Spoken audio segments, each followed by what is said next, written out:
Na una, ayaw ng nung tinatanong ako ng professor ko, si Dr. Gonzalvo, sabi niya, why did you choose education o teaching as a profession? Sabi ko, wala po. Hindi ko po gusto. Ang ginawa niya, yung class card ko, pinunit niya. Tapos sabi niya, pwede ka umalis. Hindi kita tatanggapin. Hanggang sa nagmakawa. Ngayon, ang sabi niya, sige, isa na lang. Kung gusto mo tanggapin kita, mag-demo ka. Demo teaching. Hindi ko alam na ito na pala yung ito na yung destiny, ito na yung yung bang yung daan, yung nagumagawa na yung tadhana ang gumagawa nung kapalaran ko. Kaya yun yung dahilan bakit ko napili. Hindi ko nga napili, kundi Pinili ka.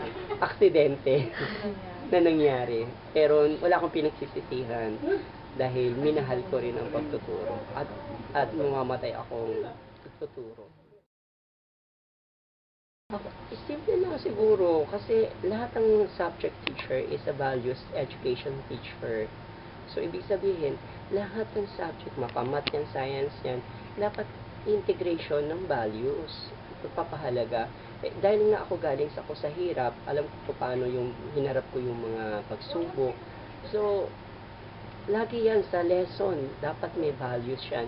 Dapat yan, yung gagawin mo inspirasyon, gagawin mo motivation sa mga bata, ay yung ikaw mismo, yung sarili mong karanasan. Kailangan yung lesson na gano'n ay akma doon sa pangangailangan ng estudyante mo. So, lagi nang isipin mo sa paghahanda, ano ba makatutulong sa estudyante ko? Ano yung pangangailangan nila? Hindi yung ano yung pangangailangan mo bilang guro, hindi ano pangangailangan ng mga estudyante mo. Sa pag-resolve ng problema, uugatin mo ano ang problema. So, kagaya halimbawa ng isang doktor o isang sakit, paano nilulutas ng isang sakit? Di ba inaalam muna yung ugat? Halimbawa, may sintomas ka, nilalagnat ka, bakit ka nilalagnat? O, ibig sabihin may infection yan, o gano'n. So, ganun din sa pagtuturo, o kaya sa mga ginagawa natin trabaho, na alamin mo, bakit ba nagkakaroon ng problema?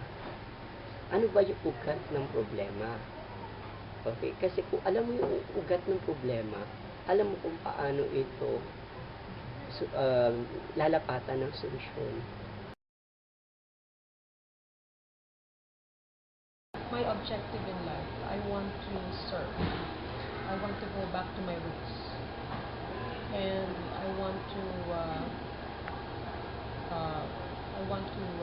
impart what I have learned in my alma mater.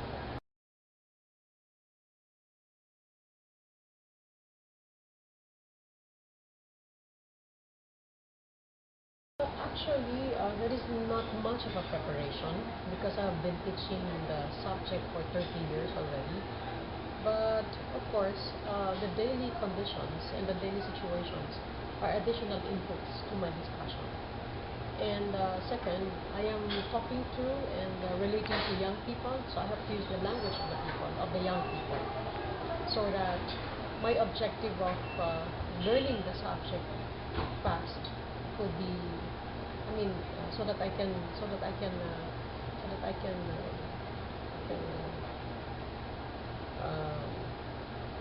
see my objective, in the learning process of the student. It depends on the problem. If it is financial, that is their problem. Okay? But if it is something to do with emotional, psychological, and intellectual, definitely I have to spell out and identify the problem. And I will never leave the person empty-handed. Somehow, I give suggestions.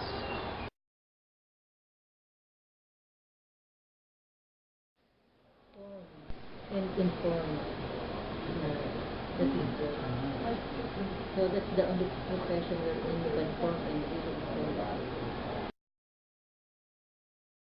asking them an experience which is in accordance to their level and relevant to them. So first by positive approach. But then if the students cannot be disciplined by positive, then you have to use physical, have to be very strong already in resolving the issue or the problem